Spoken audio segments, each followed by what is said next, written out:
अब देखिए हम एक्सरसाइज स्टार्ट कर रहे हैं, लास्ट एक्सरसाइज 1.5 इस चैप्टर की। उसमें क्वेश्चन ऐसा पूछा जाता है, पहले इस टाइप का क्वेश्चन रहता है, express the circuits in symbolic form and right it's input output table. Switching table को एक और वर्ड क्या है, इनपुट आउटपुट टेबल। अब इस डायग्राम में देखिए हमारे पास क्या है। अब डायग्राम में हमारे पास कितने स्विचेस यूज किए गए हैं ये सबसे पहले हमें देखना है।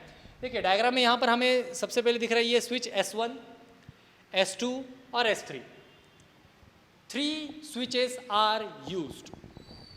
सिंबॉलिक रिप्रेजेंटेशन करना मतलब S1, S2, S3 को आप statement P, Q, R consider करो, ठीक है। Let us consider P, Q, R be the switches S1, S2, S3, ठीक है। P, Q, R को हमने क्या किया, switches S1, S2, S3 consider किया। अब P मतलब क्या है, P मतलब है switch S1।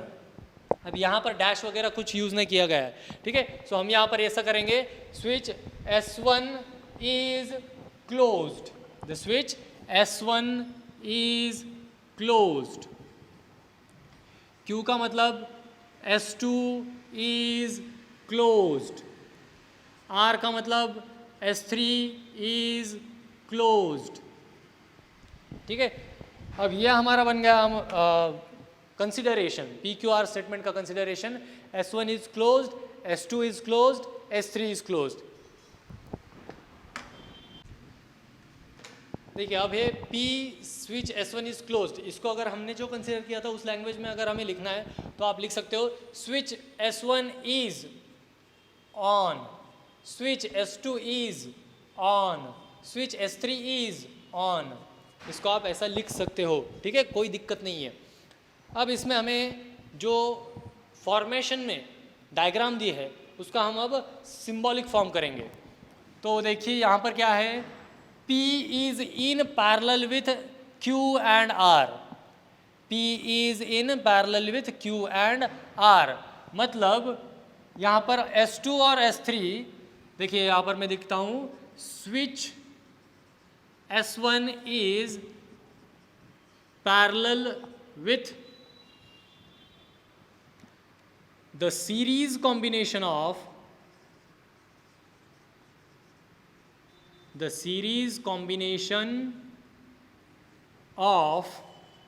S2 and S3। मतलब जो S1 स्विच है वो S2 और S3 के सीरीज वाले के पैरेलल में है।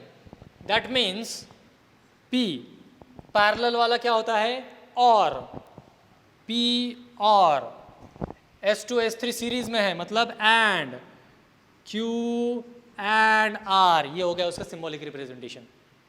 इजी है ना, ठीक है। अब दूसरा एक एग्जांपल हम देखेंगे इसी डायग्राम का, मतलब ऐसा जिसमें हमें सबसे पहले क्या करना है, इसका क्वेश्चन अभी कंप्लीट नहीं हुआ, राइट इनपुट आउटपुट टेबल, ठीक है। इसका इनपुट आउटपुट टेबल हमें निकालना है। 3 statements are used guys, so 3 statements P, Q, R। हम 3 स्टेटमेंट्स के लिए क्या करते हैं, 2 to the power 3। मतलब जैसे वहाँ पर ट्रू के वैल्यूज 4 और फॉल्स के वैल्यूज 4, ऐसे मिला के कुल मिला के 8 हमारे इनपुट्स बनते थे। तो यहाँ पर भी क्या होगा, ट्रू की जगह पे आएगा 1 1 1 1 0 0 0 0, ओके। Q का आएगा इसके हाफ, मतलब 1 1 0 0 1 1 0 0, और R का इसका हाफ, मतलब 1 का हाफ, 2 का हाफ किया तो 1 मिलेगा, 1 0 1 0 1 0 1 0। इसमें कोई डाउट आई थिंक नहीं होना चाहिए। अब क्या चाहिए देखो हमें, P और ये तो अलग रहा, ये ब्रैकेट वाला पहले हम सॉल्व करेंगे, Q एंड R। कौन सा सॉल्व करेंगे पहले हम, Q and R। So Q and R, इन दोनों का एंड लेना है। एंड मतलब यहाँ पर क्या आएगा, देखिए प्लस या डॉट, सीरीज में है दैट्स वाई डॉट, ठीक है। सीरीज में है इसलिए डॉट आएगा, इससे पहले वाले में भी हम देख चुके हैं, ये सीरीज में है इसलिए ये डॉट रहेगा। ठीक है। अगर आपको ये सीरीज में डॉट वगैरह नहीं लिखना है, अगर भूल गए आप, कोई प्रॉब्लम नहीं, यहाँ डॉट की जगह पे आप सिर्फ एंड भी लिख सकते हो, ठीक है। तो चलिए Q and R, Q and R 1 and 1 मतलब 1 इन सीरीज विथ 1 है, कोई प्रॉब्लम नहीं। सीरीज में तो वैसे भी हमें दोनों 1 चाहिए, देखिए दोनों 1 कहीं पर मिलते हैं क्या, हाँ यहाँ पर एक और बार मिले हमें, ठीक है। तो बचे हुए में एक तो 0 प्रेजेंट है, मतलब क्या रहेगा यहाँ पे 1 0 0 1 0 0, ठीक है। यह आया हमारा स्विचिंग का टेबल Q एंड R के लिए।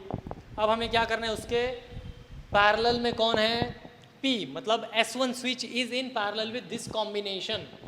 तो हम क्या करेंगे, P और Q एंड R। अब ये P है, ये P है और ये Q एंड R है, इन दोनों को हमें और में चाहिए, ठीक है। और में मतलब एक भी वैल्यू अगर 1 है तो उसमें से करंट फ्लो हो जाएगा। देखिए यहाँ पर एक वैल्यू 1 है, ये दूसरी भी 1 है, मतलब यहाँ पर तो करंट फ्लो होना ही होना है। ये एक वैल्यू प्रेजेंट है 1 1 1, मतलब पहले चारों केसेस में करंट फ्लो हो जाएगा। फिर उसके बाद देखिए यहाँ पर 0 है लेकिन यहाँ पर 1 है, Q एंड R की वैल्यू में यहाँ पर 1 है, दैट्स वाई यहाँ पर भी करंट फ्लो हो जाएगा। यहाँ पर 0 है, यहाँ पर तीनों 0 है, that's why current will not flow in these two conditions. That means P और Q एंड R का जो टेबल था, जो हमें चाहिए था, जो इनपुट आउटपुट टेबल था, वो टेबल हमने कंस्ट्रक्ट कर दिया है, जिसमें हमें क्या मिला, लास्ट आउटपुट्स क्या मिला हमें 1 1 1 1 0 0 0, ओके। ऐसे ही आपको, जैसे आपने ट्रुथ टेबल कंस्ट्रक्ट किया, वैसे आपको ये इनपुट आउटपुट टेबल कंस्ट्रक्ट करना है।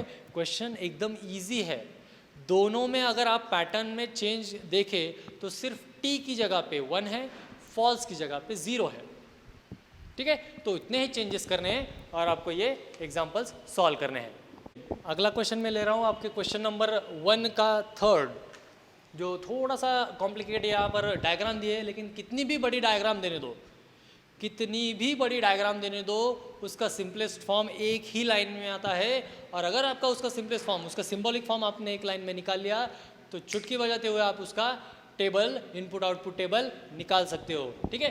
तो देखिए अब ये हमने कंसिडरेशन किया, ठीक है। P Q R S1 S2 S3 switches है, क्लोज मतलब उसका मतलब क्या हमने कंसिडर किया है, ऑन। स्विच क्लोज मतलब वो ऑन होता है, ठीक है। स्विच क्लोज यहाँ पर ये थोड़ा सा अलग दिया है हमारी किताब ने, हमने ऑन वर्ड जो यूज़ किया है वो स्विच के लिए यूज़ किया है, इसलिए मैंने यहाँ पर ब्रैकेट में ऑन लिखा है। ये क्लोज मतलब यहाँ पर भी वही आएगा, ऑन ऑन ऑन, ठीक है। तो देखिए अगर ये सारी चीज़ें हमने कंसिडर कर ली, P Q R, negation P negation Q negation R, ठीक है। सारे स्विचेस ऑन है, सारे स्विचेस ऑन है, ठीक है, कंसिडरेशन में। अब इस डायग्राम में क्या है, S1 मतलब P is in series with, मतलब and the combination of these two circuits, S2 dash मतलब निगेशन Q, ये सीरीज में किसके साथ है, S3 के साथ, मतलब और, S3 मीन्स R, ये हो गया ये पहला कॉम्बिनेशन, ठीक है। इसलिए इसको लिख लिया हमने अलग ब्रैकेट में। समझ में आया? फिर से एक बार बताता हूँ, देखिए यहाँ पर क्या है, जैसे ही यहाँ से करंट फ्लो होगा, करंट यहाँ एक इसको थोड़ा अलग कलर में हम शो करेंगे, जैसे ही करंट यहाँ तक आएगा, करंट पहला करंट यहाँ से जाएगा, दूसरा करंट यहाँ से जाएगा, मतलब क्या होगा, पहला या दूसरा करंट नहीं होता है, लेकिन करंट यहाँ से दो स्ट्रिंग में डिवाइड हो जा रहा है, दो स्ट्रीम्स में वो डिवाइड हो रहा है, ठीक है। वो पहली स्ट्रीम है ये यहाँ से जाने वाली है और दूसरी स्ट्रीम है ये यहाँ नीचे वाली, ठीक है। सो पहली स्ट्रीम के लिए हमने ये पहला ब्रैकेट लिखा, अब दूसरी स्ट्रीम के लिए हम दूसरा ब्रैकेट लिखेंगे।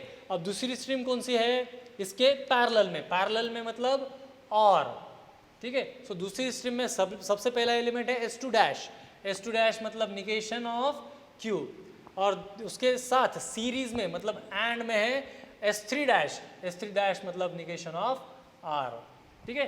देखिए समझ में आ गया, दोनों स्ट्रिंग्स, ये पहली स्ट्रिंग में क्या है, S1 के सीरीज में फिर से एक पैरेलल कॉम्बिनेशन में, इसलिए उसको अलग ब्रैकेट कंसीडर किया, ठीक है। यहाँ पर कोई नहीं है, यहाँ पर दो ही स्विचेस है, दैट्स वाई इसको कोई अलग ब्रैकेट नहीं, इसी का एक एक स्ट्रीम होने की वजह से उसको हमने अलग से कंसिडर किया। अब हम इसका इनपुट आउटपुट टेबल निकालेंगे। इनपुट आउटपुट टेबल के लिए how many switches are used, count there, P Q R, 3 switches.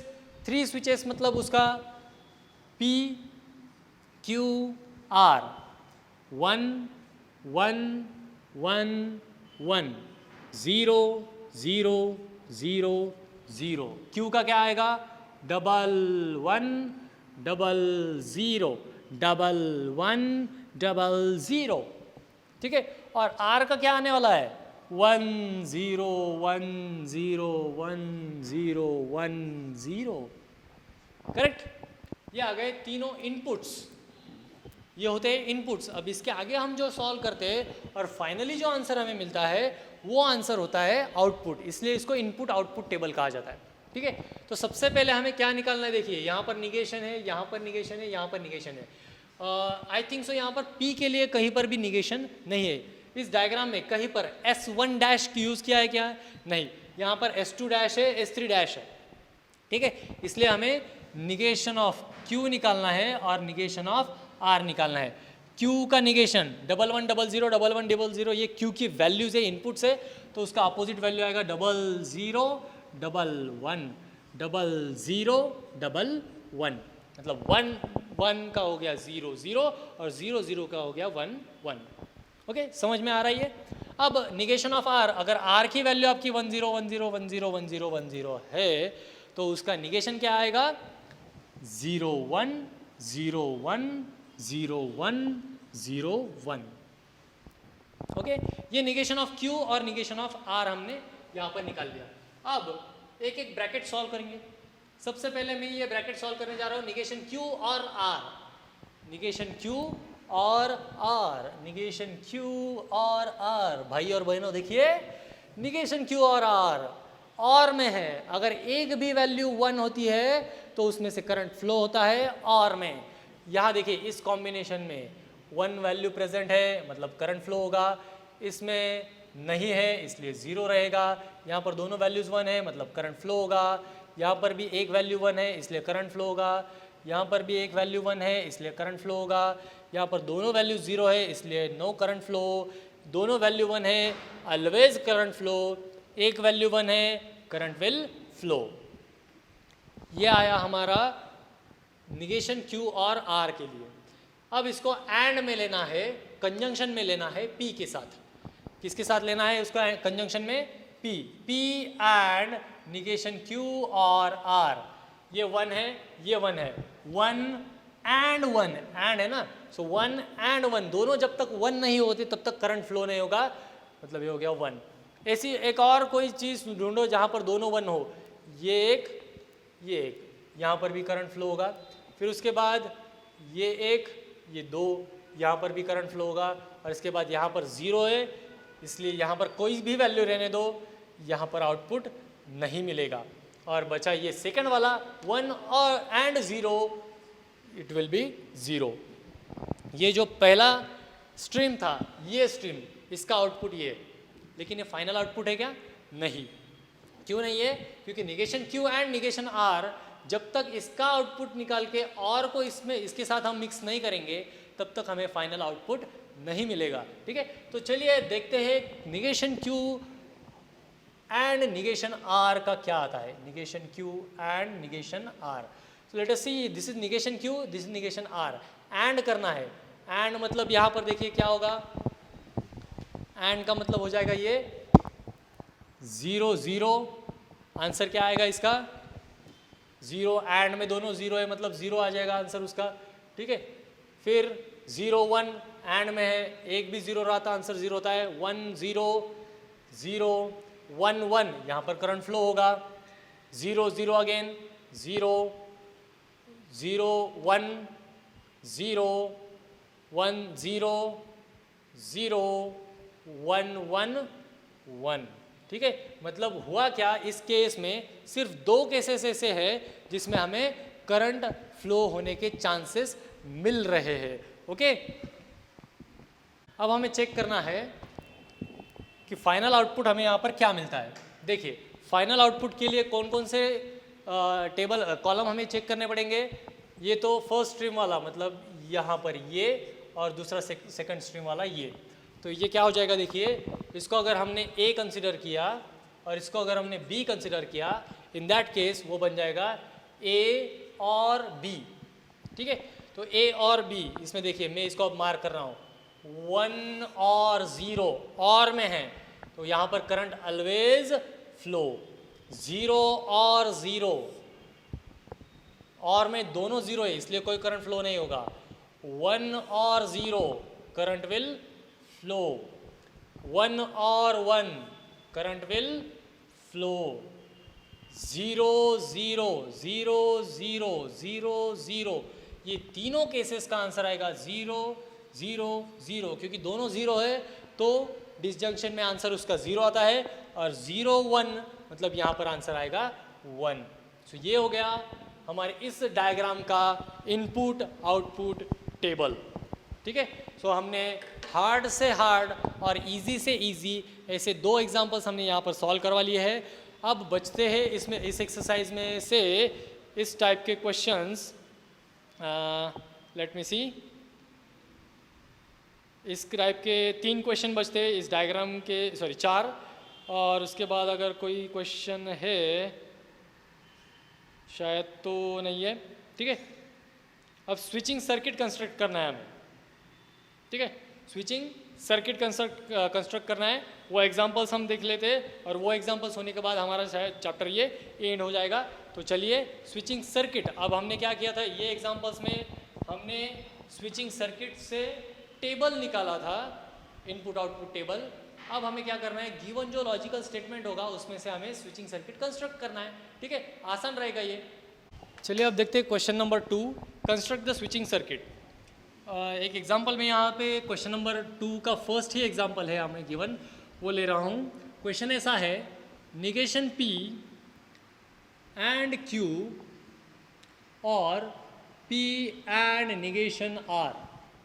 ठीक है, इसका सिंबॉलिक फॉर्म हमें निकालना है। अब सिंबॉलिक फॉर्म मतलब क्या होगा, यहाँ पे फिर से वही कंसिडरेशन आएगा। Let us consider P means S1 switch S1 is closed मतलब ऑन। Q, अब 3 स्टेटमेंट यूज किए हैं इसलिए S2 इज क्लोज्ड मतलब on. R, S3 is closed मतलब ऑन। इसका निगेशन, क्योंकि निगेशन भी यूज़ किया गया है, निगेशन P मतलब S1 dash is closed. Negation Q यहाँ पर नहीं है लेकिन अगले किसी स्टेटमेंट में यूज़ हो सकता है किसी एग्जांपल में, इसलिए ये भी यहाँ पर लिख लेता हूँ मैं, इज क्लोज्ड। और निगेशन R यहाँ पर भी यूज़ होता है, तो S3 dash is closed.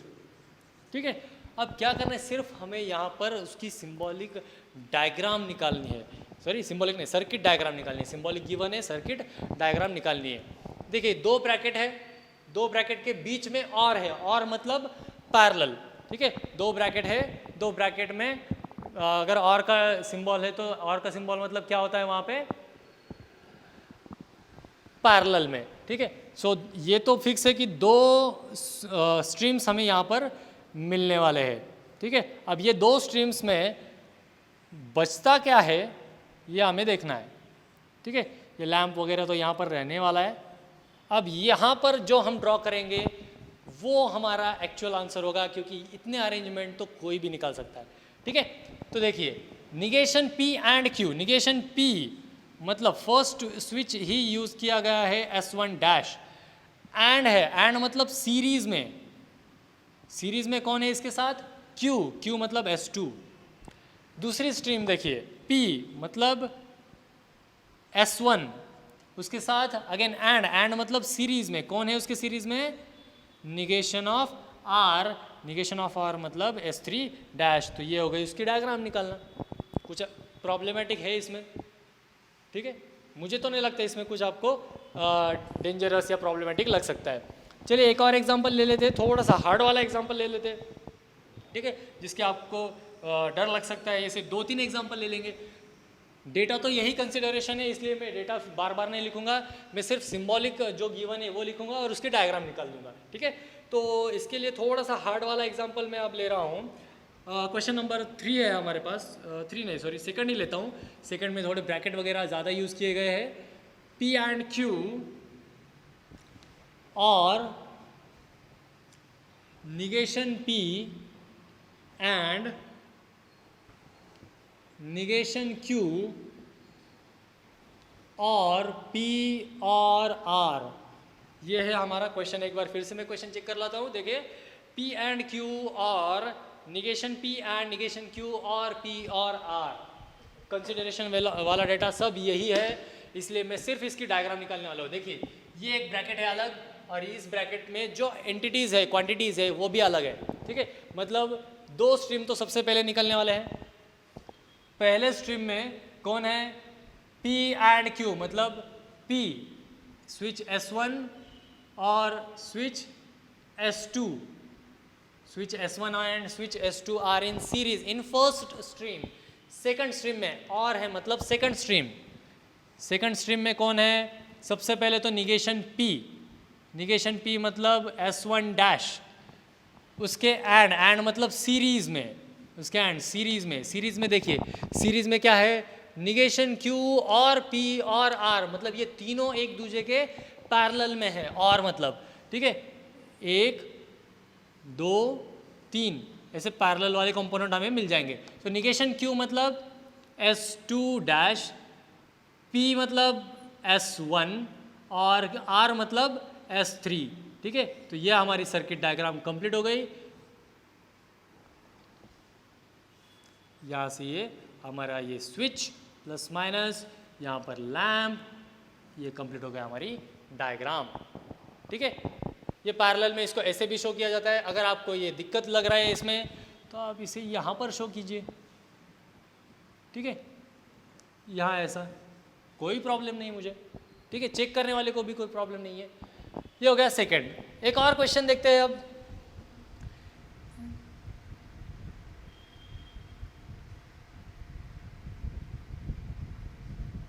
Question number है हमारे पास 4, आपके टेक्स्ट बुक का क्वेश्चन नंबर 4 है, वो मैं ले रहा हूँ। क्वेश्चन नंबर 4 में दिया है P and negation Q and R और P एंड निगेशन Q और निगेशन R। सिंबॉलिक फॉर्म निकालना है सिर्फ, इसलिए मैं ज़्यादा टाइम ना लेते हुए यहाँ पर आपका ले रहा हूँ। देखिए ये एक स्ट्रीम है और ये दूसरी स्ट्रीम है, ठीक है। So first stream P and negation Q and R, 3 switches है। P मतलब S1, निगेशन Q मतलब S2 डैश और R मतलब S3। इसको पैरेलल में ये कॉम्बिनेशन है। पैरेलल में कौन है? पहले सबसे पहले वहाँ पर P मतलब स्विच S1 एंड मतलब अगेन सीरीज में, इसी के सीरीज में कौन है? निगेशन Q और मतलब ये दोनों पैरेलल में आ जाएंगे। कौन से दोनों है वो? निगेशन P मतलब S2 डैश और निगेशन R मतलब S3 डैश, ठीक है। ये हो गया हमारा पूरा सर्किट क्रिएट, ठीक है। आई थिंक आपको पूरा सर्किट का क्रिएशन कैसे किया जाता है, वो सर्किट को कैसे फॉर्म किया जाता है, अगर हमें सिंबॉलिक फॉर्म गिवन है तो वो समझ में आ चुका होगा। अगला क्वेश्चन हम देख रहे हैं इसमें का। देखिए हमारा नेक्स्ट क्वेश्चन है question number 3। Give an alternative equivalent simple circuit for the following circuit. हमें एक सर्किट डायग्राम दी जाएगी, उसके लिए हमें एक सिंपल सर्किट निकालना है। सिंप्लीफाइड मतलब उसमें से जो कुछ भी स्विचेस है उसको आप सिंबॉलिक फॉर्म में रिप्रेजेंट करो। सिंबॉलिक फॉर्म में रिप्रेजेंट करने के बाद उसका रिडक्शन करो, रिड्यूस करो उस इक्वेशन को, और रिड्यूस करने के बाद जो कुछ भी बचता है that is our simplified circuit, ठीक है। अब मैं यहाँ पर पहला क्वेश्चन का डायग्राम निकाल रहा हूँ। देखिए क्वेश्चन नंबर 1 में हमें ये डायग्राम गिवन है, S1 जिसके सीरीज में ये पैरेलल वाला कॉम्बिनेशन में। अब मैं इसका क्या करूँगा? इसका एक सिंबॉलिक फॉर्म निकालूंगा। सिंबॉलिक फॉर्म देखिए इसका क्या बनता है। सबसे पहले तो S1 मतलब क्या है? P, तो P और उसके साथ ये दोनों है सीरीज में, लेकिन ये दोनों का कॉम्बिनेशन पैरेलल है, तो S1 डैश मतलब निगेशन P और Q, ठीक है। तो हमें क्या करना है, इसका सिंपलेस्ट फॉर्म निकालना है। अब हम क्या करेंगे, यहाँ पर इसको सिंप्लीफाइड करने के लिए डिस्ट्रीब्यूटिव लॉ अप्लाई करेंगे। सो डिस्ट्रीब्यूटिव लॉ अप्लाई करने के बाद क्या आएगा देखो, P और निगेशन P, यहाँ पर सॉरी यहाँ पर और नहीं, यहाँ पर एंड आएगा क्योंकि सीरीज में है। P एंड निगेशन P और P और Q। So P and negation P हमें पता है, एंड में अगर कॉम्प्लीमेंट्री स्विचेस आते हैं तो उसका आंसर हमेशा फॉल्स होता है। सो फॉल्स और P और Q, ये आया हमारा। यहाँ पर कौन सा लॉ यूज़ किया, सबसे पहले यहाँ पर हमने यूज़ किया डिस्ट्रीब्यूटिव लॉ, और यहाँ पर हमने यूज़ किया वो कॉम्प्लीमेंट्री लॉ।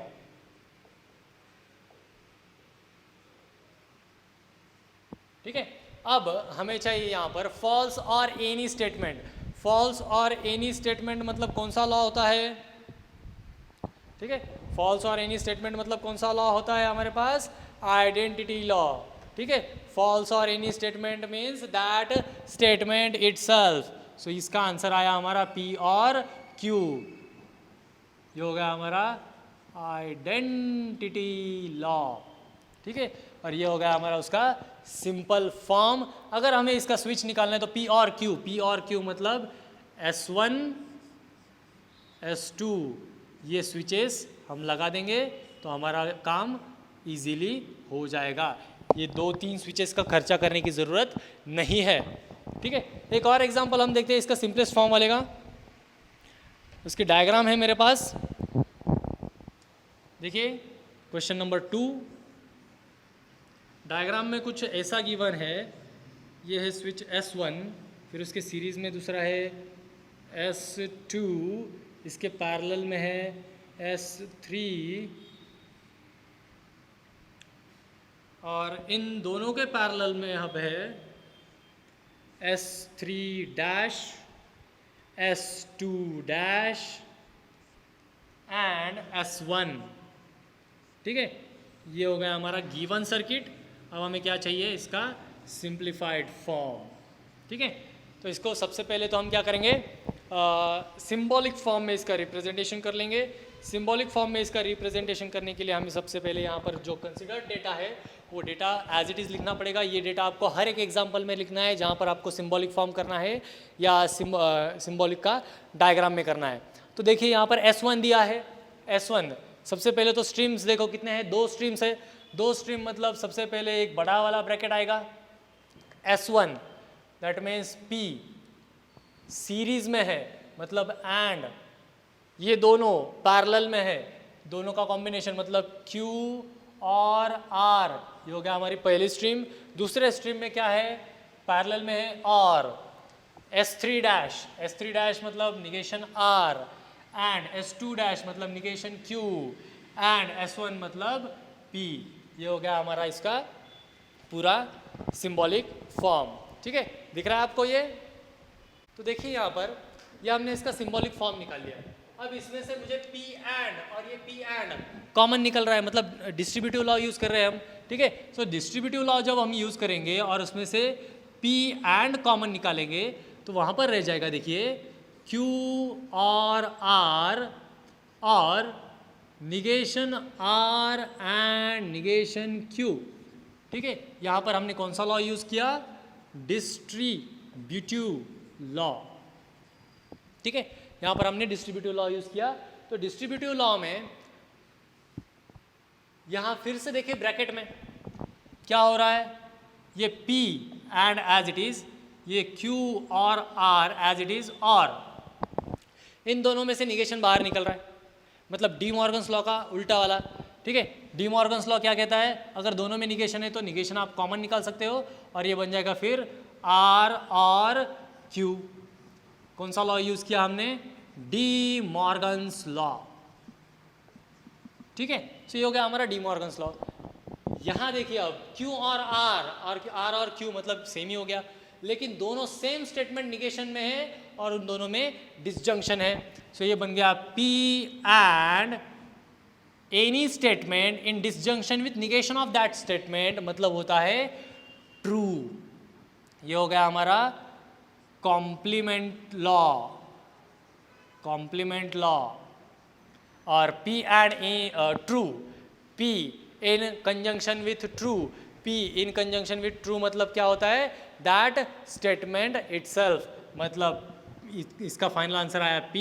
और यहाँ पर भी हमने कौन सा लॉ यूज़ किया, देखिए आइडेंटिटी लॉ।